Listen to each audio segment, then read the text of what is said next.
क्या एक गलती पूरे जीवन को डिफाइन कर सकती है?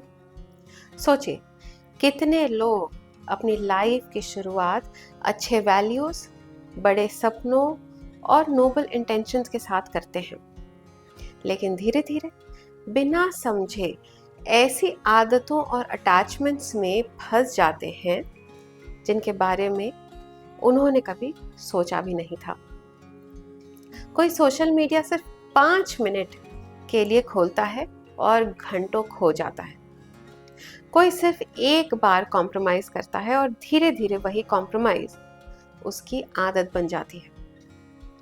और कोई सुख की तलाश में पैसा, रिलेशनशिप्स, वैलिडेशन या प्लेजर्स से इतना अटैच हो जाता है कि उनके बिना जीवन अधूरा लगने लगता है।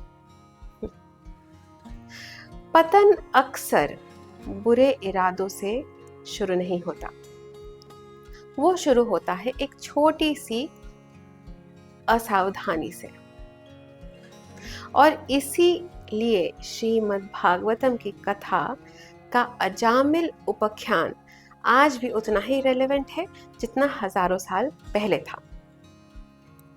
नमस्ते। सिर्फ एक पापी की कथा नहीं है ये हर उस इंसान की कहानी है जो कभी अपने हायर विजडम और लोअर डिजायर्स के बीच संघर्ष करता है। ये एक ऐसे व्यक्ति की कहानी है जो ज्ञान, अनुशासन और सद्गुणों से संपन्न था, लेकिन एक अनियंत्रित आसक्ति ने उसे पतन की ओर ढकेल दिया। लेकिन ये भगवान की अनंत करुणा और कृपा की भी अद्भुत कथा है, बहुत बड़े उदाहरण है। क्या जीवन भर की गलतियां बदली जा सकती हैं? क्या भगवान की कृपा उस व्यक्ति तक पहुंच सकती है जो खुद को उद्धार से परे समझता हो?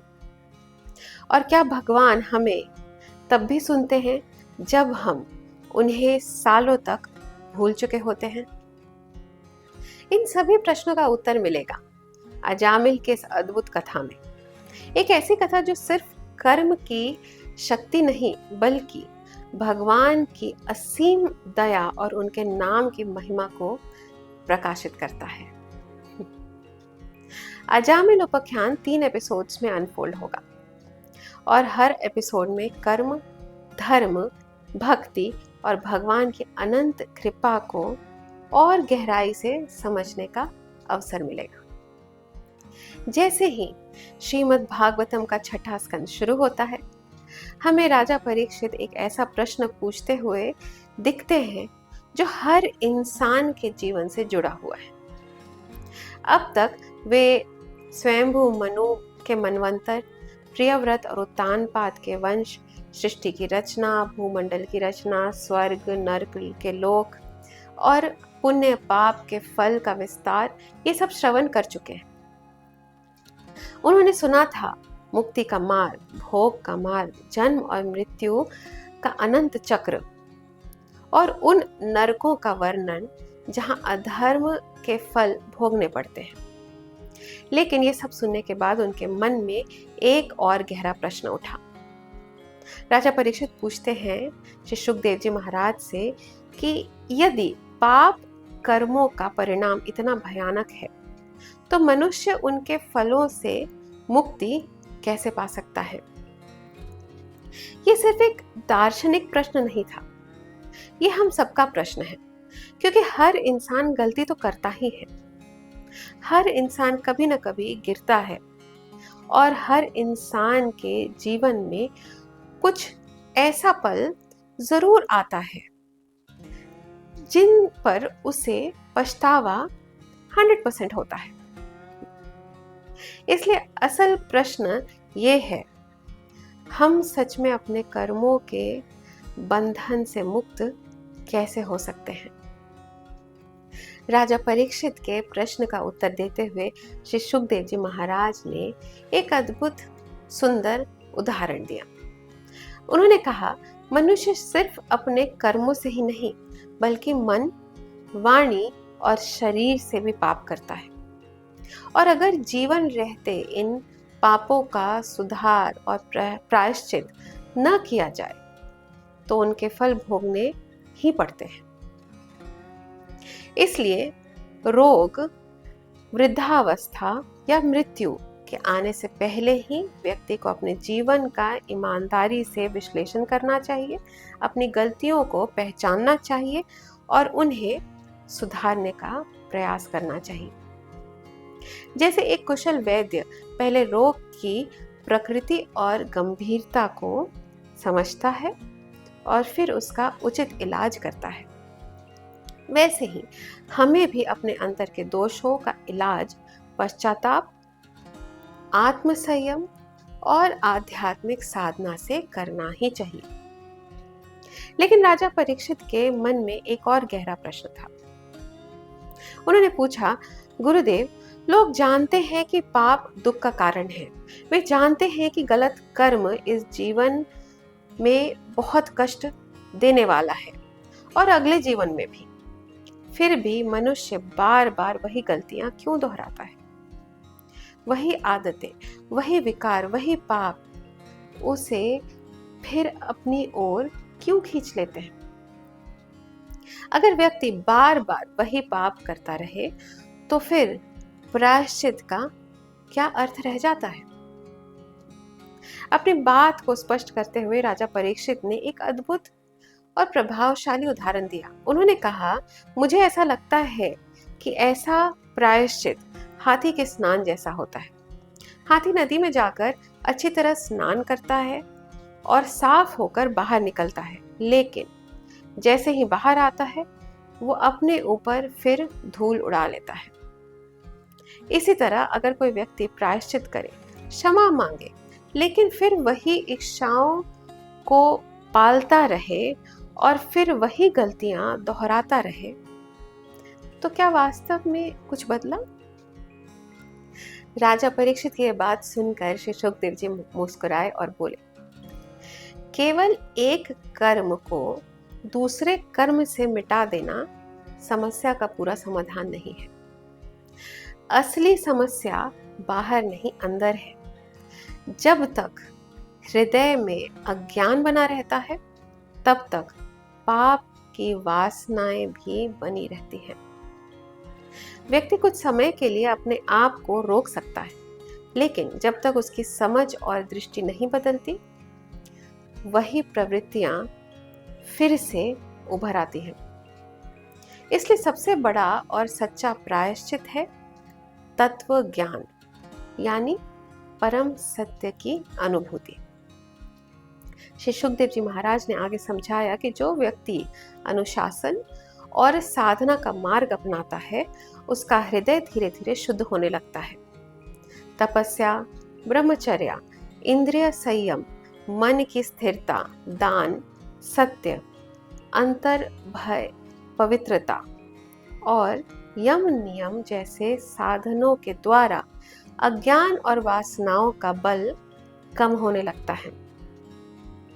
जैसे वन की भयंकर आग पूरे बांस के झुंड को भस्म कर देती है, वैसे ही एक दृढ़ और श्रद्धावान साधक अपने मन, वाणी और शरीर से किए गए बड़े से बड़े पापों को भी साधना और पवित्र जीवन के द्वारा नष्ट कर सकता है।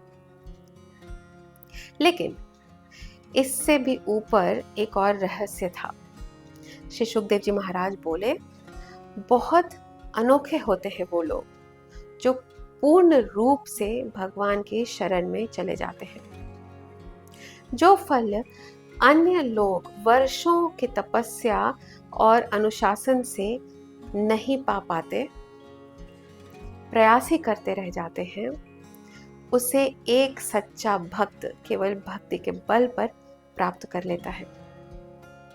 जैसे सूर्योदय होते ही कोहरा स्वयं मिट जाता है, वैसे ही हृदय में भक्ति जगाते ही पाप और अशुद्धियां दूर होने लगती हैं।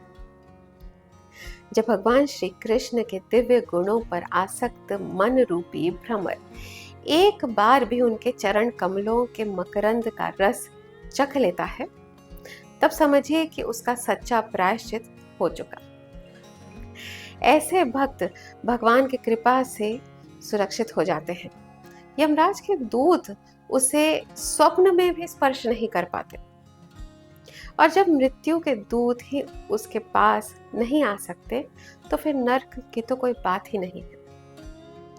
इन गहरे शब्दों के साथ श्री सुखदेव जी महाराज ने चर्चा को दंड से कृपा की ओर, भय से भक्ति की ओर मोड़ दिया।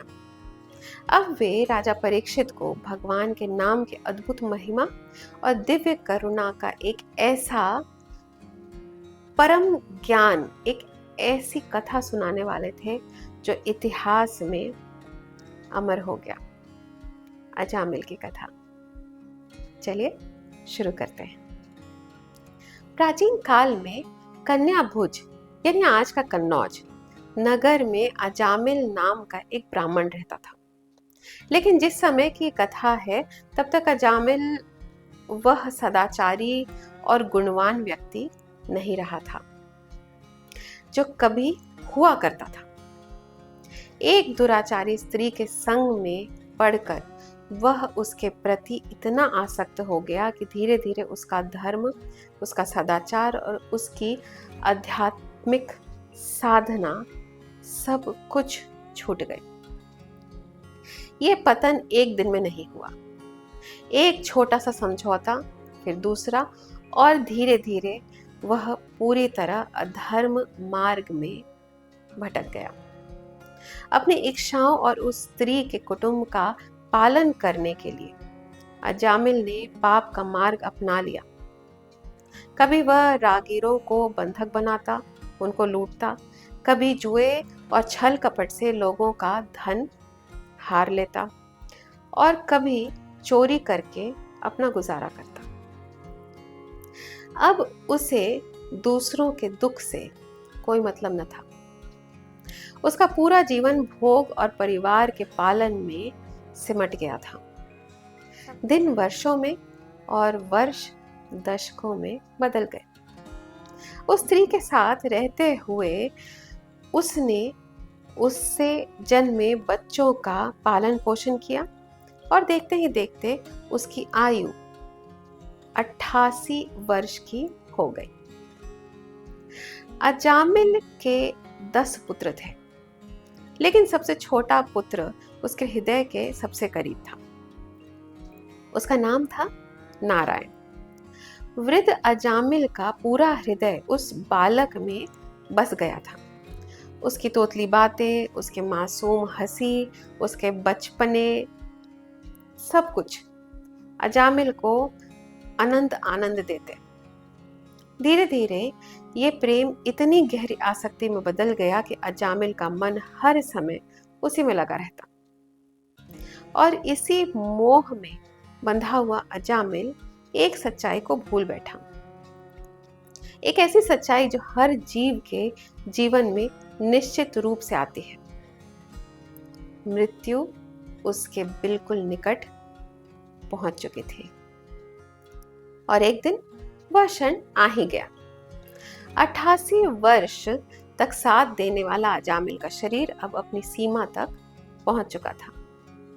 मृत्यु का समय आ गया था, लेकिन अंतिम समय में भी अजामिल का मन अपने प्रिय पुत्र नारायण में ही लगा हुआ था। तभी अचानक उसने अपने पास एक भयंकर दृश्य देखा। उसकी शैया के पास 3 विकराल पुरुष खड़े थे। उनके मुख भयानक थे, आंखों में डरावनी तीव्रता थी, शरीर देखने में अत्यंत उग्र थे, और उनके हाथों में फांसी का फंदा था। ये कोई सामान्य प्राणी नहीं थे, ये थे यमदूत, धर्मराज यमराज के दूत, जो अजामिल को ले जाने के लिए आए थे। जीवन भर जिस सत्य को अजामिल नजरअंदाज करता रहा, आज वह उसके सामने खड़ा था। मृत्यु आ चुकी थी। भय से व्याकुल अजामिल का हृदय कांप उठा। उसी समय उसका छोटा पुत्र नारायण कुछ ही दूर खेल रहा था। अति भयभीत होकर अजामिल ने अपनी बची हुई सारी शक्ति जोड़कर जोर से पुकारा, नारायण। उसकी पुकार गूंज उठी, लेकिन अजामिल नहीं जानता था कि उसके मुख से निकला ये एक नाम अब ऐसी दिव्य घटनाओं का आरंभ करने वाला है जो उसके पूरे जीवन की दिशा बदल देगी। अजामिल के मुख से निकला हुआ नारायण नाम व्यर्थ नहीं गया। भगवान नारायण के दिव्य पार्षदों ने जैसे ही अपने स्वामी का नाम सुना, वे अति तीव्र वेग से वहां आ पहुंचे। उधर यमदूत अपना कार्य शुरू कर चुके थे। वे अजामिल के स्थूल शरीर से उनका सूक्ष्म शरीर निकालने ही वाले थे कि अचानक उन्हें रोक दिया गया। एक पल में वहां 4 दिव्य पुरुष प्रकट हुए। उनका तेज असाधारण था, उनका स्वरूप अति मनोहर और उनकी उपस्थिति से पूरा वातावरण दिव्यता से भर गया। ये थे विष्णुदूत, भगवान नारायण के पार्षद। बिना किसी संकोच के उन्होंने यमदूतों को अजामिल को ले जाने से रोक दिया। यमदूत चकित रह गए। आज तक किसी ने उनके अधिकार को चुनौती नहीं दी थी, किसी ने साहस ही नहीं किया था। क्रोधित होकर उन्होंने प्रश्न किया, तुम कौन हो जो धर्मराज की आज्ञा में बाधा डाल रहे हो? तुम किसके दूत हो? कहां से आए हो? और हमारे कर्तव्य में हस्तक्षेप करने की आज्ञा किसने दी? या हस्तक्षेप करने का अधिकार ही तुम्हें किसने दिया? हम यमराज के सेवक हैं, आखिर किस अधिकार से तुम हमें रोक रहे हो? राजा परीक्षित बड़े ध्यान से श्री सुखदेव जी महाराज की कथा सुन रहे थे। उन्होंने कहा, जब यमदूतों ने इस प्रकार प्रश्न किया तब भगवान नारायण के पार्षद मुस्कुराए। फिर मेघों की गर्जना के समान गंभीर वाणी में उन्होंने उत्तर दिया, यदि तुम वास्तव में धर्मराज के सेवक हो तो तुम बताओ, धर्म का असली लक्षण क्या है? धर्म का तत्व क्या है? दंड किस आधार पर दिया जाता है? वास्तव में दंड का अधिकारी ही कौन है? क्या सभी पापी मनुष्य दंड के पात्र होते हैं या उनमें से केवल कुछ? ये सामान्य प्रश्न नहीं थे, ये धर्म, न्याय और जीवन के मूल सिद्धांतों से जुड़े हुए प्रश्न थे। और यमदूत बिना किसी संकोच के उनका उत्तर देने लगे। कर्म के नियम बताना शुरू करते हैं। यमदूतों ने उत्तर दिया, वेदों द्वारा जो कर्म विहित किए गए हैं वही धर्म है, और जिन कर्मों का निषेध किया गया है वही अधर्म है। वेद स्वयं भगवान की इच्छा का प्रकट स्वरूप है। उन्होंने समझाया कि हर जीव सत्य, रजस और तमस, इन 3 गुणों के प्रभाव में कर्म करता है। इन्हीं गुणों के अनुसार उसके कर्म और उनके फल निर्धारित होते हैं, और इस जगत में कुछ भी छिपा हुआ नहीं है। सूर्य, अग्नि, आकाश, वायु, चंद्रमा, इंद्रिय, रात, दिन, दिशाएं, जल, पृथ्वी, काल और स्वयं धर्मराज हर जीव के कर्मों के साक्षी होते हैं। इसलिए कोई भी कर्म, कोई भी भाव और कोई भी संकल्प बिना लेखे जोखे के नहीं रहता। हर व्यक्ति जो अपने कर्मों का फल अवश्य भोगता ही है। यमदूतों ने आगे कहा, जब तक जीव प्रकृति के इन 3 गुणों के अधीन है, तब तक उसके कर्म भी उन्हीं से प्रभावित रहते हैं। इसलिए हर व्यक्ति के जीवन में पाप और पुण्य दोनों होते हैं, और शरीर धारण करने वाला कोई भी जीव एक क्षण के लिए भी बिना कर्म किए नहीं रह सकता। जैसे धर्म या अधर्म मनुष्य इस जीवन में करता है, वैसे ही फल उसे अगले जीवन में प्राप्त होते हैं। इसलिए कुछ लोग सुखी, कुछ दुखी और कुछ दोनों का अनुभव करते हैं। हमारे स्वामी यमराज सबके हृदय में विराजमान है, इसलिए वे जीव का भूत, वर्तमान और भविष्य सब कुछ जानते हैं। जीव 5 कर्मेंद्रियों, 5 ज्ञानेंद्रियों और मन के माध्यम से संसार का अनुभव करता है। ये अनादि सूक्ष्म शरीर ही उसे बार बार जन्म और मृत्यु के चक्र में बांधकर सुख, दुख, भय और पीड़ा का अनुभव कराता रहता है। और जब तक जीव काम, क्रोध, मोह, लोभ, मद और मात्सर्य इन 6 शत्रुओं पर विजय नहीं पाता, तब तक अपनी वासनाओं और इच्छाओं से प्रेरित होकर अनेक कर्म करता रहता है। पिछले जन्मों के संस्कारों और कर्मों के अनुसार उसे स्थूल और सूक्ष्म शरीर मिलते हैं और वह विभिन्न योनियों में जन्म लेता रहता है। वास्तव में प्रकृति के संग से ही जीव अपनी असली आध्यात्मिक पहचान भूलकर स्वयं को शरीर मान बैठता है। लेकिन भगवान का भजन, उनका स्मरण और उनकी भक्ति इस भ्रम को बहुत जल्दी नष्ट कर सकती है। यमदूतों ने आगे कहा, तुम जानते हो कि अजामिल हमेशा से पापी नहीं था। एक समय था वह बहुत विद्वान ब्राह्मण था। सदाचार, विनम्रता और सद्गुणों का वह खजाना था। व्रतों का पालन करता था, जितेंद्रिय, सत्यवादी और वेद मंत्रों का ज्ञाता था। गुरु, अग्नि, अतिथि और वृद्धों की सेवा करता था। उसके हृदय में अहंकार बिल्कुल नहीं था। वह सबका भला चाहता था, आवश्यकता अनुसार ही बोलता था और दूसरों के गुणों में कभी दोष नहीं ढूंढता था।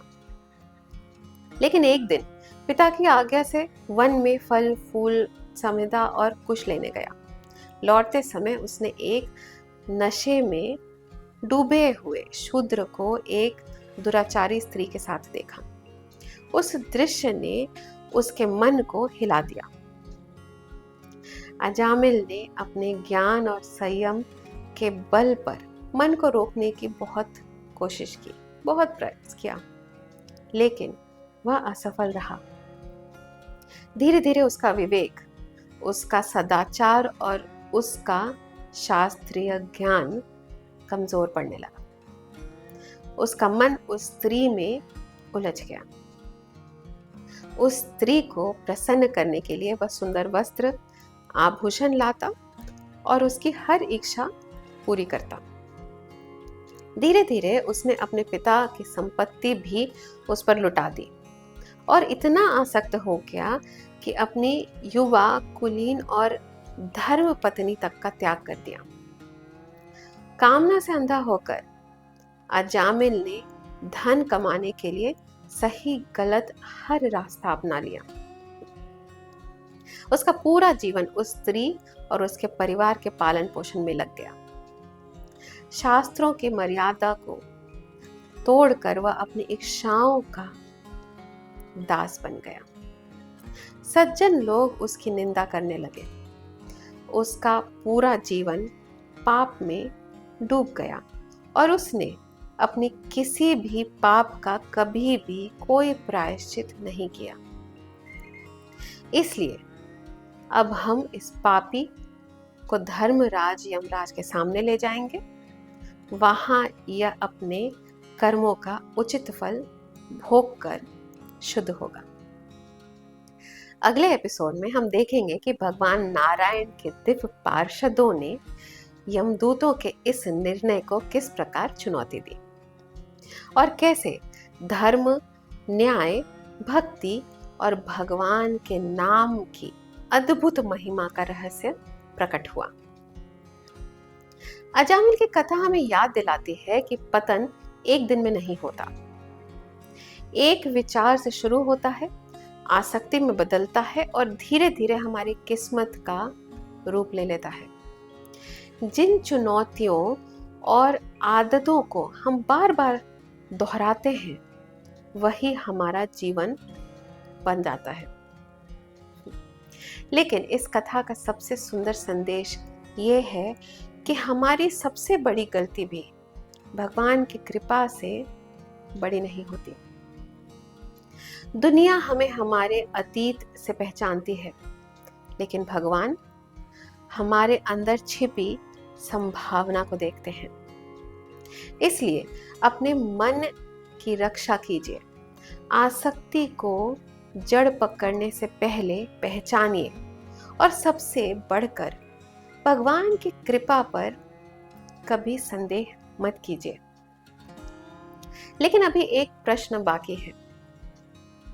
यदि न्याय पापी को दंड देने की मांग करता है, तो फिर भगवान नारायण के पार्षद अजामिल और यमदूत के बीच में क्यों आए?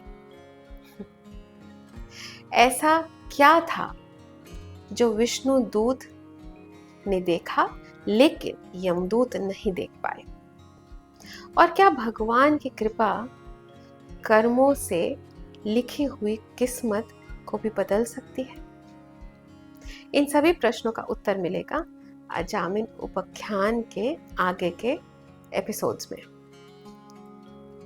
नमस्ते, मिलते हैं अगले गुरुवार, नेक्स्ट थर्सडे, एक और कथा, एक और दर्शन, एक और जीवन की रोशनी के साथ।